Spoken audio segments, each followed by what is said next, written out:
तो हेलो मेरे प्यारे बच्चों, क्या हालचाल। उम्मीद है आप लोग अच्छे होंगे।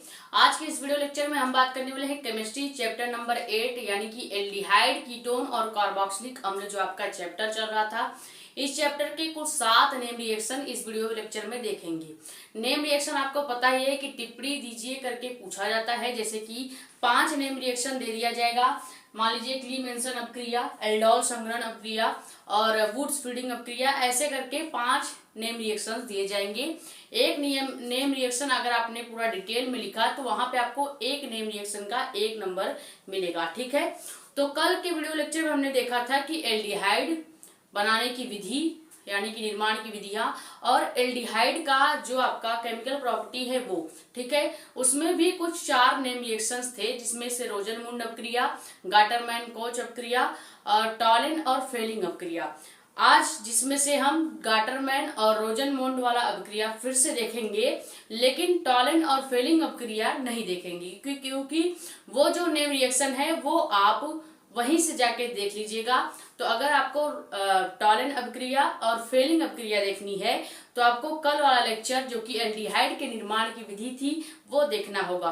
तो वो लेक्चर अगर आपको देखना है तो आप प्लेलिस्ट में जाके देख सकते हैं। प्लेलिस्ट का नाम क्या है? Class 12 chemistry important question by Sakshi Mishra करके आपको प्लेलिस्ट मिल जाएगा।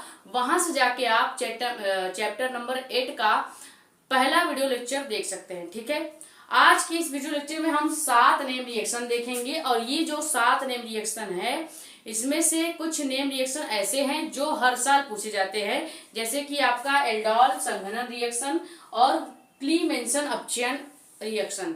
ठीक है, ये जो है एल्डोल संघनन रिएक्शन जो है वो अगली साल के ही पेपर में कम से कम 2 से 3 सेट में देखने को मिला था। ठीक है, तो ये 1-2 नंबर के क्वेश्चंस आते हैं जिसमें आपको एल्डोल संघनन रिएक्शन क्या है और उसका जो केमिकल वाला रिएक्शन होता है दोनों ही लिखना पड़ेगा। ठीक है, तो सबसे पहले पहला नेम रिएक्शन जो है वो देखने से पहले आपको बता दें कि अगर आप हमारे चैनल पर नए हैं तो चैनल को सब्सक्राइब कर लें ताकि ऐसी ही इंपॉर्टेंट और इन्फॉर्मेटिव वीडियो आपके पास आती रहे।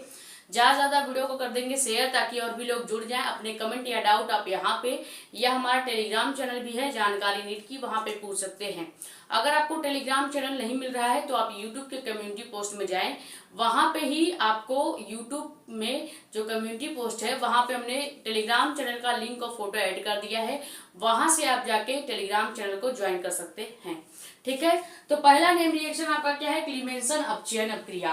क्लीमेंसन अपचयन अपक्रिया जो है ये आपका नेम रिएक्शन है और ये पूछा जाता है, यानी कि हर साल बोर्ड एग्जाम में आपको क्लीमेंसन और एल्डोल संघनन ये 2 रिएक्शन जरूर देखने को मिलेगा। ठीक है, तो 5 नंबर के लिए जो आपका ये पहला नेम रिएक्शन है वो है क्लीमेंसन अपचयन रिएक्शन। क्या होता है? सबसे पहले क्लीमेंसन अपचयन होता क्या है? जिंक अम्लगम यानी कि जिंक पारा। अम्लगम का मतलब क्या होता है कि पारा यानी Hg। ठीक है, तो Hg को हम अम्लगम या पारा भी कहते हैं। तो जिंक अम्लगम या ZnHg तथा सांद्र HCl की उपस्थिति में जब हम क्या करते हैं एल्डिहाइड या कीटोन, चाहे आप एल्डिहाइड ले लीजिए या आप कोई कीटोन ग्रुप ही ले लीजिए। एल्डिहाइड या कीटोन आपको पता ही होगा कि अगर कहीं पे CHO लिखा है तो इसको एल्डिहाइड ग्रुप कहेंगे और कहीं CO सिर्फ लिखा है तो इसको हम क्या कहेंगे? Ketone group. ठीक है, और कहीं पे अगर COOH लिखा है तो इसको हम कार्बोक्सिलिक ग्रुप भी कहते हैं। ठीक है, कल ही बताया था जब हमने बेसिक लेक्चर स्टार्ट किया था तो वहां पे आपको एल्डिहाइड, कीटोन और कार्बोक्सिलिक अम्ल का सिंबल क्या है ये पहले बता दिया था। तो हमें क्या करना है, चाहे एल्डिहाइड का चाहे कीटोन का, दोनों में से किसी एक का हमें जिंक अम्लगम और सांद्र HCl की उपस्थिति में अपचयन कराना पड़ेगा। अब ऑक्सीकरण होता तो हम ऑक्सीजन के साथ रिएक्शन करा देते। अपचयन का मतलब है कि H2 यानी हाइड्रोजन के साथ आपको रिएक्शन कराना है। ठीक है, तो जब हम एल्डिहाइड या कीटोन का अपचयन कराएंगे यानी हाइड्रोजन के साथ रिएक्शन कराएंगे तो वहां पे हाइड्रोकार्बन प्राप्त होता है और इस अभिक्रिया को ही क्लीमेंसन अपचयन रिएक्शन कहते हैं। ठीक है, तो पहले रिएक्शन करके देखेंगे कि इसमें हमें क्या करना है। कोई भी एल्डिहाइड लेना है। अब मान लीजिए हमने क्या लिया, एल्डिहाइड में हम लेंगे एसिटल्डिहाइड यानी कि CH3CHO। अब इसका नाम क्या है, CH3CHO का नाम होता है एसिटल्डिहाइड, लेकिन हमने यहाँ पे आईपीएससी नेम नहीं लिखना है, तो ये एल्डिहाइड ग्रुप का है, तो यहाँ पे केवल हम एल्डिहाइड लिख देंगे। ठीक है, ये आपका क्या हो गया, एल्डिहाइड। अब एल्डिहाइड में कौन से एल्डिहाइड का है, तो ये आपका एसिटल एल्डिहाइड यानी कि CH3CHO है। ठीक है, तो कहीं भी CH3CHO दिखेगा तो उसको एसिटल्डिहाइड पढ़ेंगे, लेकिन यहाँ पे केवल हम नाम लिख रहे हैं एल्डिहाइड का, उसका आईपीएससी नेम नहीं लिख रहे हैं, तो यहाँ पे हम क्या लिखेंगे, एल्डिहाइड। अब एल्डिहाइड ले लीजिए, या आप कीटोन भी ले सकते हैं इसकी जगह पे।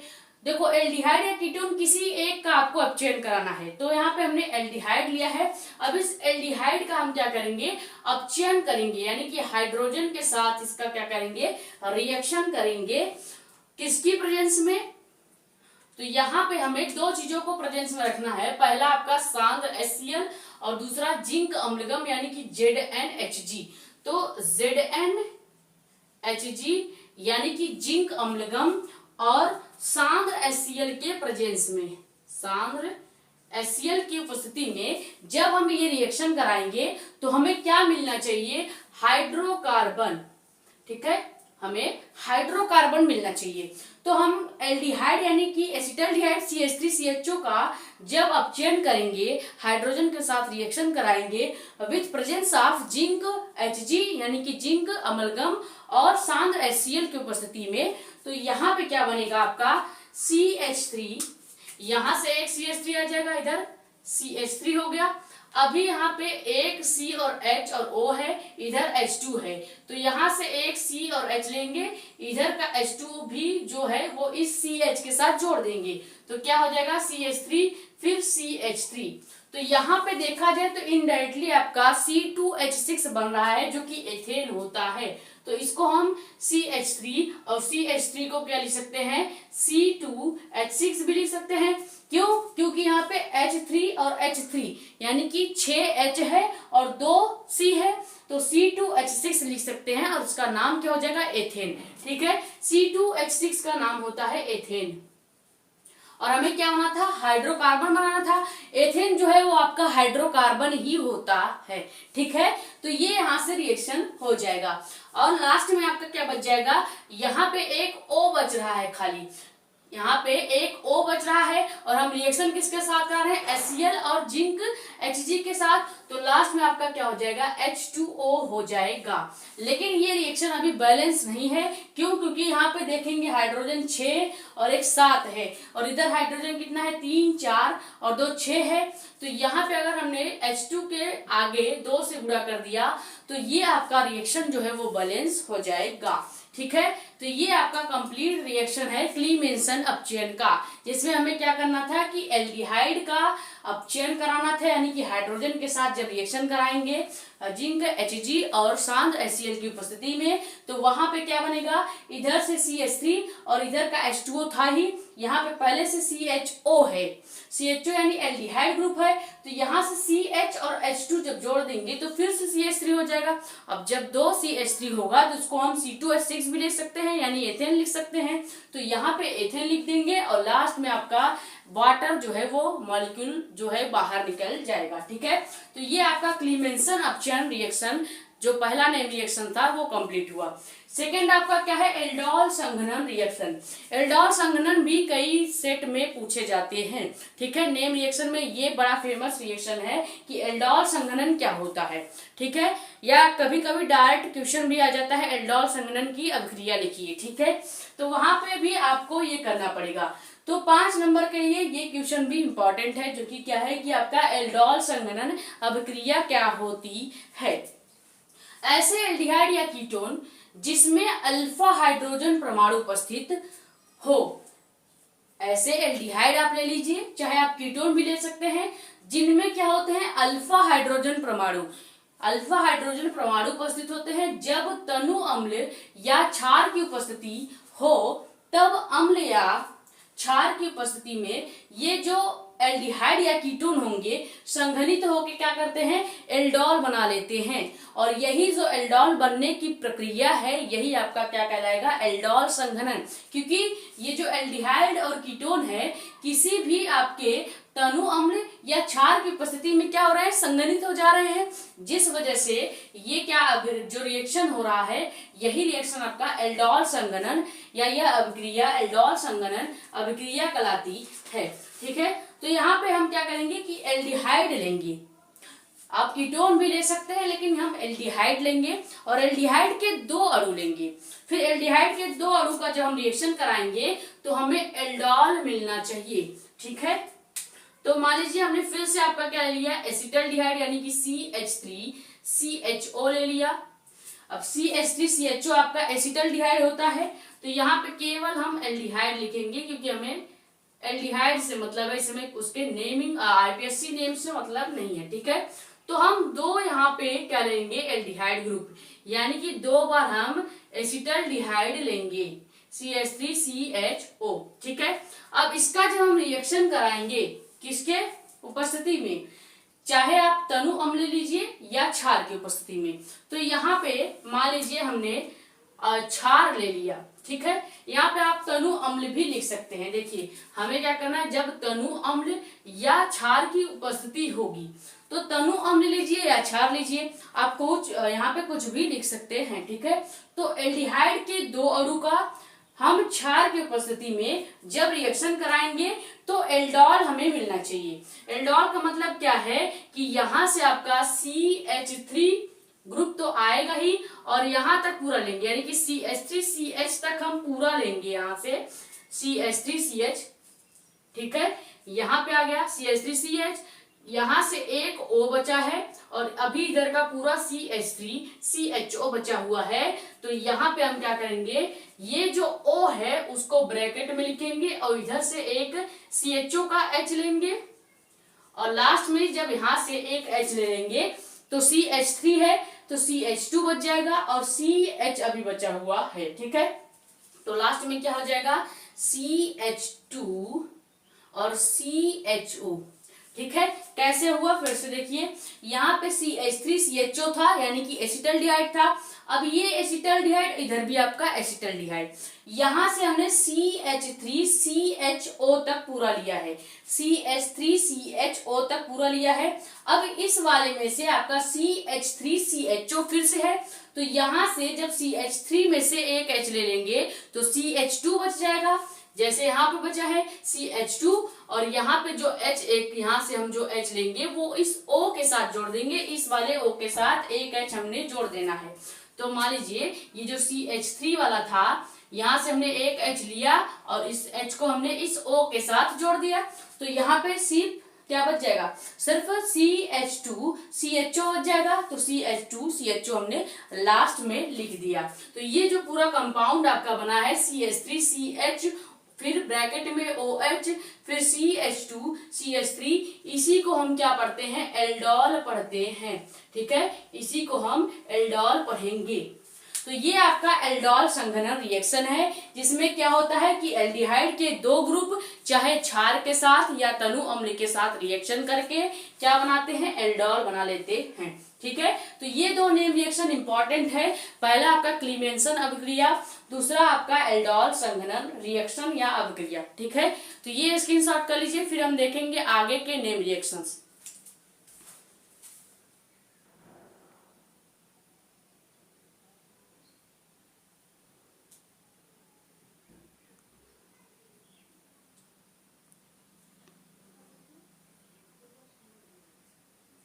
तो आपका तीसरा नेम रिएक्शन क्या है, एस्टरीकरण।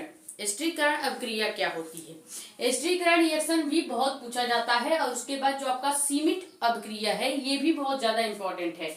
तो आज 7 जो नेम रिएक्शन कराएंगे, 7 ही इंपॉर्टेंट है। 2 हमने अभी देखा और तीसरा हम देखेंगे जो कि क्या है, एस्टरीकरण अभिक्रिया।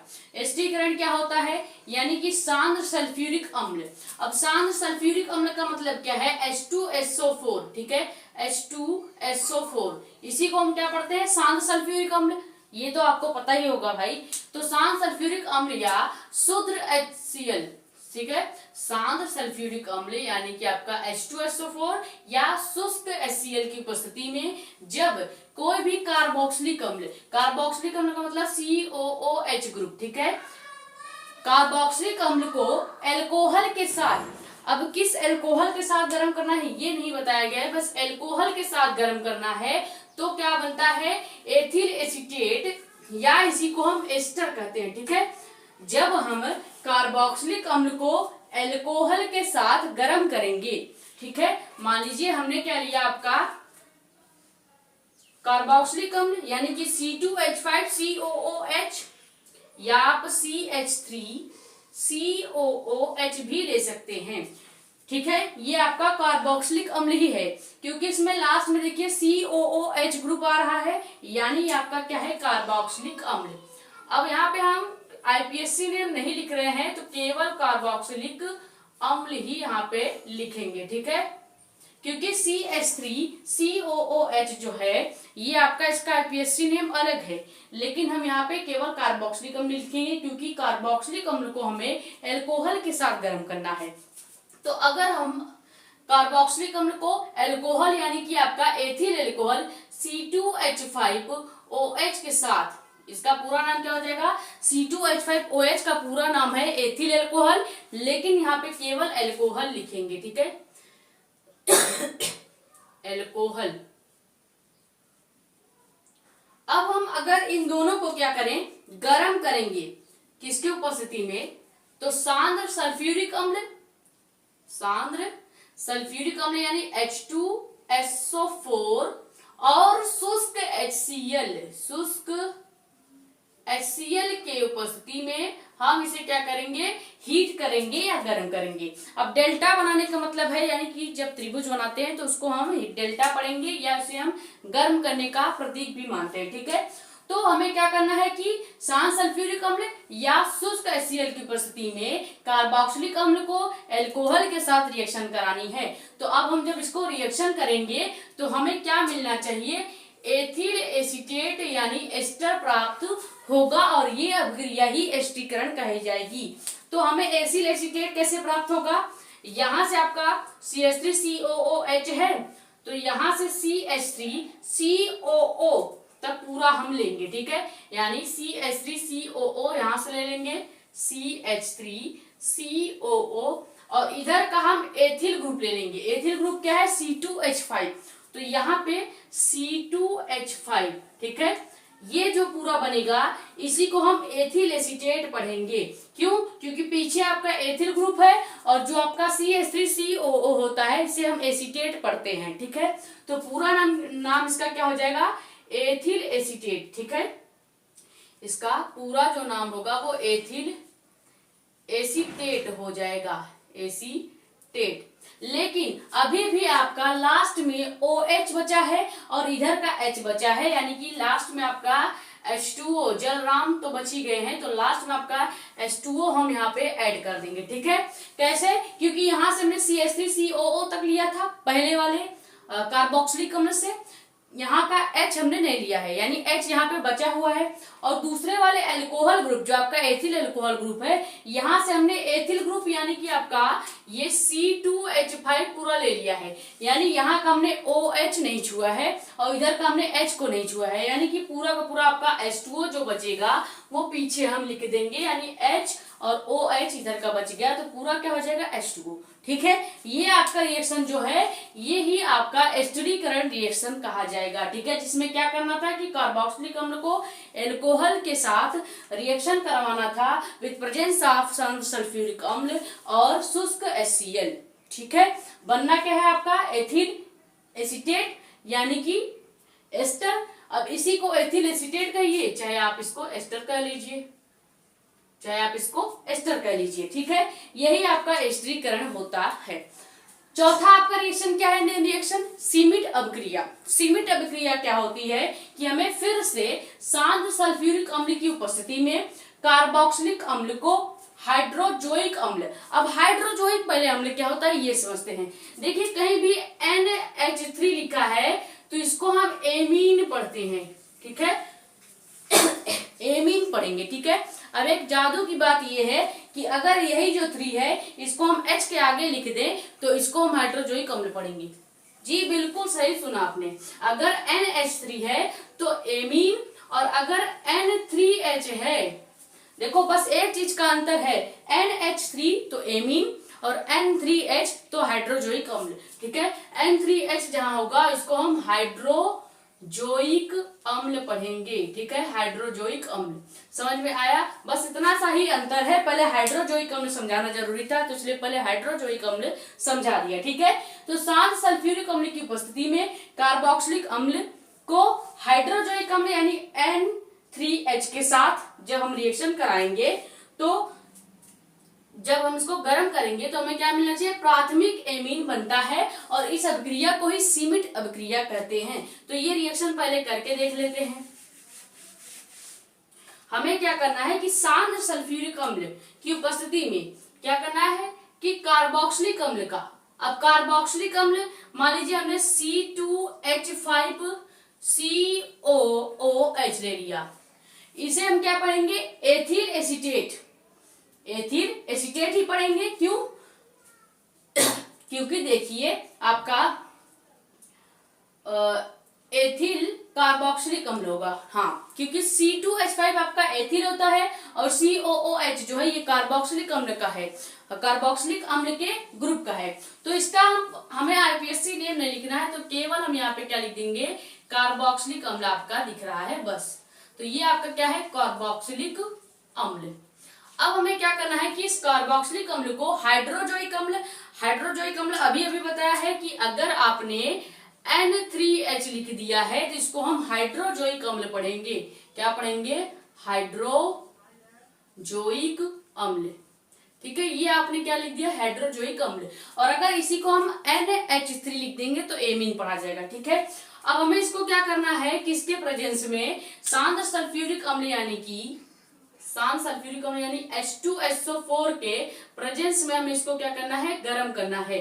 तो इसको हम शांत सल्फ्यूरिक अम्ल यानी H2SO4 के प्रेजेंस में जब गर्म करेंगे तो क्या बनेगा? आपका प्राथमिक एमीन बनना चाहिए। ठीक है, तो प्राथमिक एमीन यानी कि इधर से हम ले लेंगे C2H5 पूरा का पूरा एथिल ग्रुप, तो C2H5 और इधर से NH2 क्योंकि यहाँ पे N3H है और यहाँ पे एक H बचा हुआ है, यहाँ पे भी एक H है तो 2 H हो गया और इधर का हम केवल एक N ले रहे हैं। अभी यहाँ पे N2 बचेगा। ठीक है, देखिए यहां से हमने पहले C2H5 ले लिया, यहाँ पे भी COOH बचा हुआ है तो यहाँ का हम एक H लेंगे, इधर का एक N और इधर का H, तो यहाँ पे NH2 यानी कि प्राथमिक एमीन बन गया है और यही हमें बनाना था, यानी 1 डिग्री एमीन, 1 डिग्री एमीन बन गया। अभी बचा क्या क्या है? इस N3H में से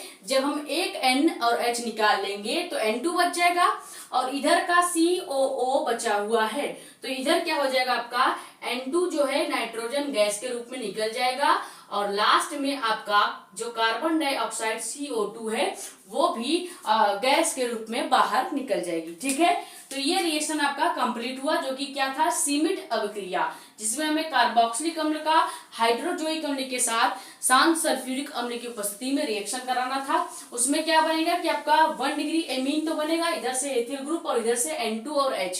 ठीक है, N2 और H या NH2, हाँ N और H यहाँ का और यहाँ का यानी NH2, लास्ट में आपका COO और N2 बचेगा तो लास्ट में यहाँ पे हमने N2 जोड़ दिया और इधर का COO का मतलब ये है कार्बन डाइऑक्साइड, तो लास्ट में कार्बन डाइऑक्साइड भी हम लिख देंगे। ठीक है, ये आपका 2 नेम रिएक्शन है जो कि क्या है? स्थिरीकरण और सीमित अभिक्रिया। ठीक है, ये स्क्रीनशॉट ले लीजिए। इसके बाद हम देखेंगे कैनिजारो रिएक्शन क्या होता है और रोजनमुंड अभिक्रिया क्या होता है।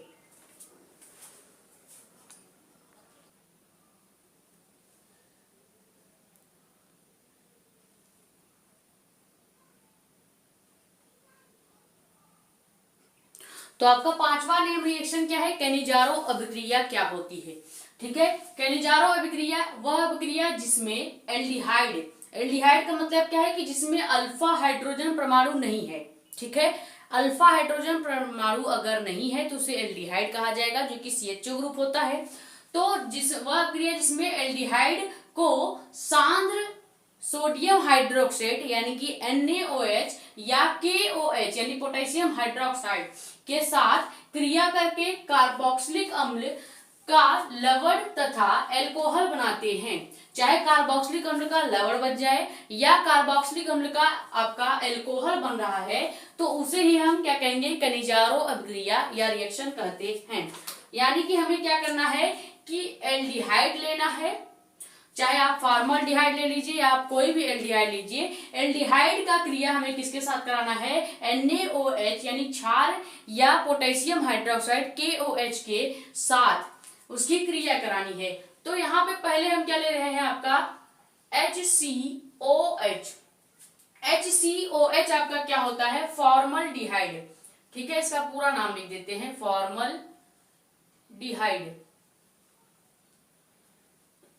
एल्डिहाइड, या आप इसे एल्डिहाइड भी लिख सकते हैं। ठीक है, चाहे इसका पूरा नाम लिख दीजिए फॉर्मल एल्डिहाइड या आप इसे एल्डिहाइड भी लिख सकते हैं। अब इस फॉर्मल एल्डिहाइड की क्रिया हमें NaOH के साथ, ये NaOH आपका क्या होता है, क्षार होता है।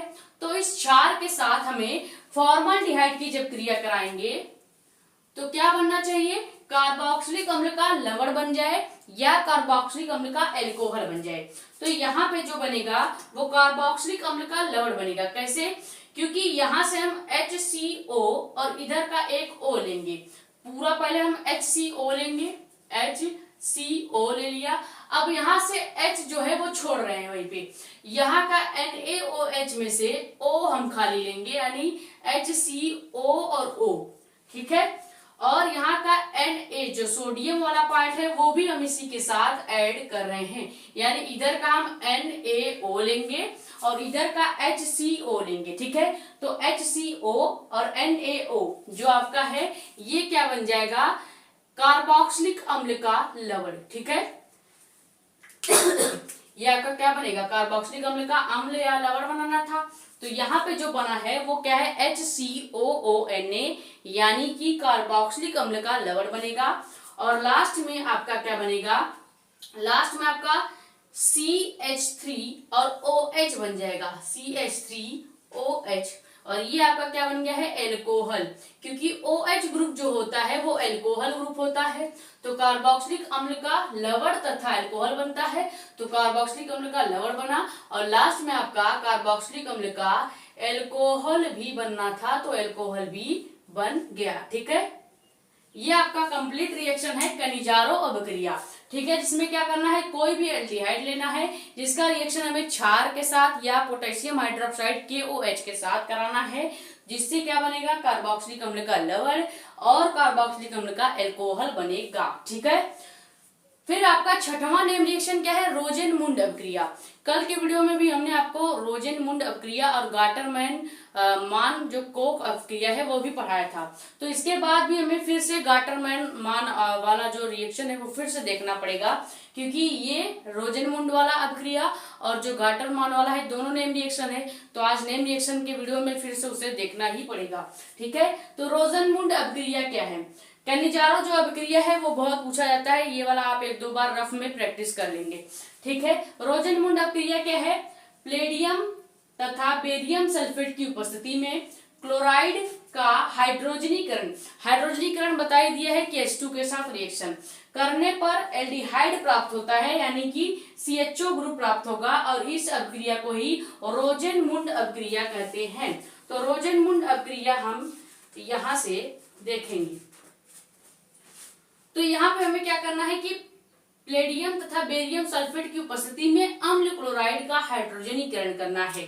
तो यहाँ पे हमने मान लीजिए कोई अम्ल क्लोराइड क्या ले लिया, एसिटल क्लोराइड। ठीक है, यानी कि CH3COCl, CH3COCl को क्या पढ़ते हैं, एसिटल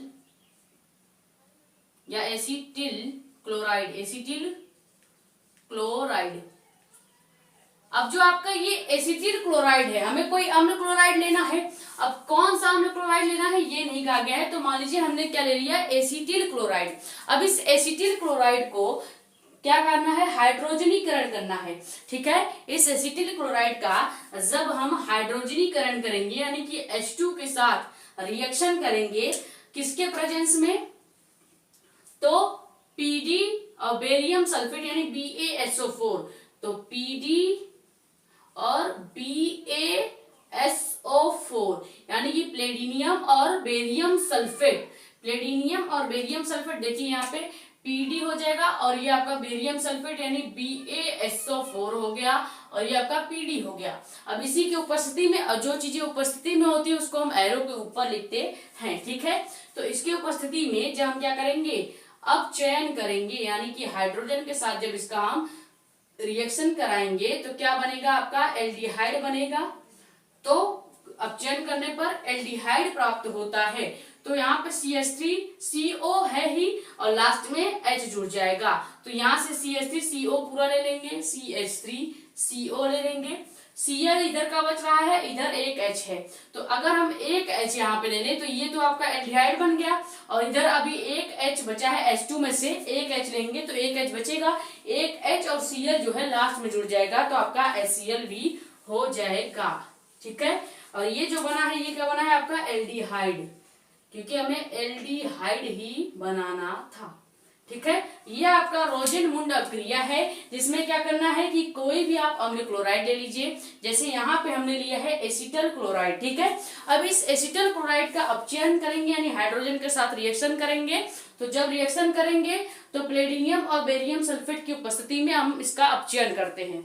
अपचयन करने पर एल्डिहाइड प्राप्त होगा यानी यहाँ से CH3CO और इधर का H2O में से एक H लेंगे तो यहाँ पे CH3CO के बाद भी H लग जाएगा यानी एल्डिहाइड ग्रुप हो गया। और जो आपका ये Cl और एक H बचेगा उसको हम लास्ट में लिख देंगे और ये आपका कंप्लीट रोजेनमुंड अभिक्रिया है, ठीक है। तो कनिजारो अभिक्रिया और रोजेनमुंड अभिक्रिया आप स्क्रीनशॉट कर लीजिए। फिर आखिरी नेम रिएक्शन जो कि है गाटरमैन कोच अभिक्रिया वो भी देख लेते हैं।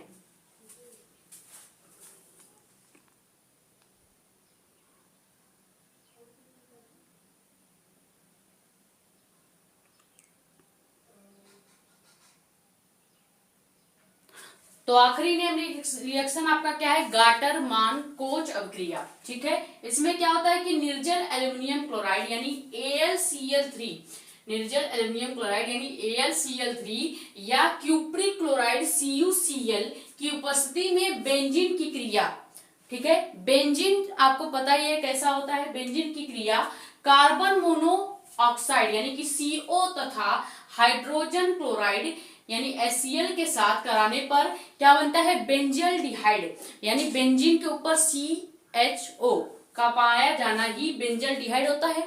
बेंजल्डिहाइड प्राप्त होता है और इस अभिक्रिया को ही गाटरमान कोच अभिक्रिया कहते हैं। तो पहले ये रिएक्शन करके देखेंगे। बेंजीन की क्रिया हमें किसके किसके साथ करानी है, कार्बन मोनोऑक्साइड यानी CO के साथ, हाइड्रोजन क्लोराइड यानी HCl के साथ। तो बेंजीन की हम अभिक्रिया कराएंगे। बेंजीन रिंग जो होता है, इस बेंजीन रिंग की क्रिया हमें किसके किसके साथ करानी है, कार्बन मोनोऑक्साइड यानी CO प्लस हाइड्रोजन क्लोराइड यानी HCl, ठीक है। इन सब के साथ हमें क्रिया करनी है। इन सब के साथ जब हम रिएक्शन कराएंगे किसकी उपस्थिति में, तो आपका AlCl3 निर्जल AlCl3 और CuCl यानी कि क्यूप्रिक क्लोराइड, निर्जल एल्युमिनियम क्लोराइड और क्यूप्रिक क्लोराइड की उपस्थिति में जब बेंजीन की क्रिया कार्बन मोनोऑक्साइड और हाइड्रोजन क्लोराइड यानी कि हाइड्रोक्लोरिक अम्ल के साथ कराते हैं तो क्या प्राप्त होता है, ये बेंजीन रिंग तो पूरा का पूरा इधर आएगा ही,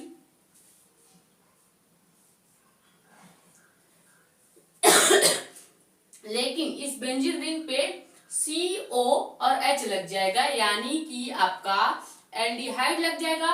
तो पूरा मॉलिक्यूल क्या पढ़ा जाएगा, बेंजल्डिहाइड। और हमने यही बनाना था, बेंजल्डिहाइड ही बनाना था। तो इधर हमने बेंजल्डिहाइड प्राप्त कर लिया यानी बेंजीन पे COH का लगना ही बेंजल्डिहाइड होगा। H आपका जो ये H जो है ये इस कार्बन के साथ जुड़ा हुआ H है, ठीक है। अभी ये HCl जो है पूरा का पूरा पीछे आ जाएगा, ठीक है। ये जो रिएक्शन है कंप्लीट आपका क्या हो गया, गाटरमैन कोच अभिक्रिया है। अब आप कहेंगे कि यहाँ पे HCl के पास H कैसे आया। देखिए ये जो बेंजीन है, बेंजीन पे जितने कार्बन होते हैं 6 कार्बन होते हैं। 6 कार्बन पे एक एक हाइड्रोजन लगे होते हैं, तो इस वाले कार्बन पे भी एक हाइड्रोजन लगा हुआ है पहले से, बेंजीन वाला। तो यहाँ पे हमने केवल CO लिया है, आपका HCl नहीं, HCl में से H नहीं लिया है, केवल CO लेंगे, इस पे रख देंगे, जो कि पहले कार्बन पे हाइड्रोजन भी जुड़ा है, दूसरे पे भी जुड़ा है। यानी ये बेंजीन का अगर खुला स्ट्रक्चर आप देखेंगे तो ये बेंजीन है, ठीक है। अब इस बेंजीन पे हर जगह कार्बन लगी हुई है, ठीक है, हर जगह कार्बन है, हर जगह कार्बन, यानी कि हर जगह आपका कार्बन है, और इस हर जगह कार्बन पे एक एक हाइड्रोजन भी जुड़ा हुआ है, ठीक है। ये आपका बेंजीन का कंप्लीट स्ट्रक्चर है। ये आपका बेंजीन का कंप्लीट स्ट्रक्चर है, जिसमें सभी कार्बन पे हाइड्रोजन जुड़े हुए हैं। तो फर्स्ट कार्बन पे भी हाइड्रोजन तो जुड़ा है ना, तो देखिए ये फर्स्ट कार्बन का हाइड्रोजन है जो कि इस बेंजीन के साथ जुड़ा हुआ है, और इस CO को हमने वहां पे ले जाके जोड़ दिया है, ठीक है। यानी पीछे वाला आपका HCl वैसे के वैसा ही है। ये आपका बेंजीन का स्ट्रक्चर जो यहाँ पे कॉम्पैक्ट है, यहाँ पे ओपनली बेंजीन का स्ट्रक्चर है, ठीक है। ये केवल आपको समझाने के लिए बताया गया, ताकि आप ये ना कहें कि वहां पे H कैसे फिर से आ गया। तो ये था आपका कंप्लीट 7 नेम रिएक्शन जो कि हमने देखा, जिसमें सबसे ज्यादा इंपॉर्टेंट आपका एल्डोल संघनन, क्लीमेंसन अपचयन अपक्रिया, और उसके बाद कैनिजारो अपक्रिया, ठीक है, रोजरमुंड अपक्रिया, ये सब रिएक्शन सभी इंपॉर्टेंट है। यानी कि 7 अगर नेम रिएक्शन आप 1-2 बार रफ में प्रैक्टिस कर लेंगे तो आपका इस चैप्टर से तो कल्याण हो जाएगा, ठीक है। तो उम्मीद है, आई होप ये जो वीडियो है वो बहुत ही ज्यादा हेल्पफुल आपके लिए रही होगी। अगर वीडियो पसंद आई है तो वीडियो को लाइक करें, नए हैं तो चैनल को सब्सक्राइब करें, ताकि ऐसी इंपॉर्टेंट और इन्फॉर्मेटिव वीडियो आपके पास आती रहे। ज्यादा से ज्यादा वीडियो को कर देंगे शेयर, ताकि और भी लोग जुड़ जाए। अपने कमेंट या डाउट आप यहाँ पे या टेलीग्राम चैनल जानकारी नीट की, वहां पे भी पूछ सकते हैं, ठीक है। इसको स्क्रीनशॉट कर लीजिए। मिलते हैं कल नेक्स्ट वीडियो के साथ। Thank you so much.